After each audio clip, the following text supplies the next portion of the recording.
जातीय समीकरण आप कह सकते हैं, जो कि त्यो है, यादव मुस्लिम वोट पूरी तरह से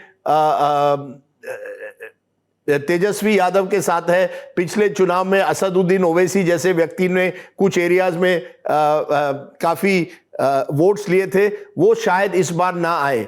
लेकिन वो 31% 41% कैसे बनेगा आरजेडी और महागठबंधन का, वो मुझे क्लियर नहीं है। ये मैं गणित की तरफ से कह रहा हूं। पहली चीज जो ग्राउंड पे नजर आई वो ये है कि 2020 में तेजस्वी यादव कम्युनिकेशन की एक थियरी को फॉलो कर रहे थे, जिसमें 3 जिसके बुनियादी नियम होते हैं: clear communication, effective communication and then repeat of that communication. हर जगह हर रैली में एक बात कही जा रही थी कि पहली कलम से 10 लाख नौकरियां देंगे, और युवाओं को जो जैसा राजदीप ने जिक्र किया कि इन जनरल कोविड के बाद के चुनाव में सरकारी तंत्र को लेकर, सरकार को लेकर नाराजगी बढ़ी हुई थी। ये नाराजगियों के अलग अलग सूचकांक होते हैं, कभी बुरे मॉनसून के चलते बढ़ी होती है, कभी कैटास्ट्रॉफ के चलते बढ़ी होती है, कभी किसी और वजह से। तो नाराजगी तब अपने पीक पर थी और तेजस्वी का बहुत क्लियर कम्युनिकेशन था। इस दफा तेजस्वी ने जब ये कहा कि हर घर को नौकरी देंगे, तो ये इफेक्टिव कम्युनिकेशन नहीं, क्योंकि कई लोग जो उनके मुखर समर्थक थे उन्होंने भी कहा कि देखिए हम वोट देंगे, लेकिन हमको भी पता है कि ये जैसे अमित शाह या नरेंद्र मोदी जुमलेबाजी करते हैं वैसे ही जुमलेबाजी कर दी गई। ये आरजेडी के समर्थकों ने भी ऑफ कैमरा बोला। तो एक चीज है जहां पे ये थोड़ा सा।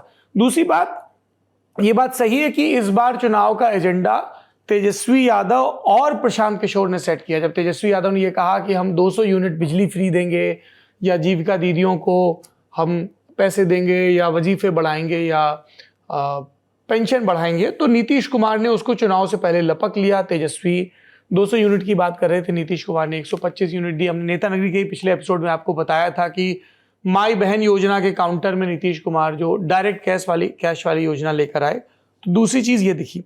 तीसरी चीज जो चुनाव में बड़ी महत्वपूर्ण होती है कि कब टेम्पो हाई करना है, कब मोमेंटम बिल्ड करना है, और कब उसको बरकरार रखना है। और उस मामले में महागठबंधन के बीच में जो एक हफ्ता था चुनाव का ऐलान और फाइनली तेजस्वी प्रसाद यादव को कैंडिडेट डिक्लेयर करना, वहां पे थोड़ी सी हाराकीरी दिखी।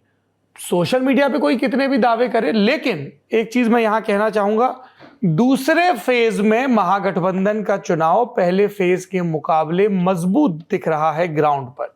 और उसकी वजह है सोन नदी से गंगा नदी के बीच का वो इलाका है जहां पे हर सीट पर मल्लाह वोटों की एक दुरुस्त संख्या होती है। मुकेश सहनी अपने सिंबल पर जहां चुनाव लड़ रहे हैं, वहां ऐसा नहीं कि कोई बहुत अभूतपूर्व चुनाव लड़ रहे हैं, लेकिन मुकेश सहनी के डिप्टी सीएम के ऐलान की वजह से जो यंग युवा मल्लाह वोटर हैं, उनमें एक किस्म का एक एग्रेशन और उत्साह नजर आ रहा है कि नहीं, इस बार तो धक्का दे ही देना है।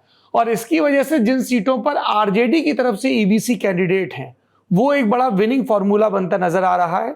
और सहरसा और उसके आसपास के इलाकों में आईपी गुप्ता के साथ आने की वजह से जो ताती तत्वा समाज है, उसकी जहां जहां भी मौजूदगी है आसपास की 25-30 सीटों पर, ये दो चीजें हैं जो 2020 के मुकाबले तेजस्वी यादव के केस में कई सीटों पर प्लस हो रही हैं।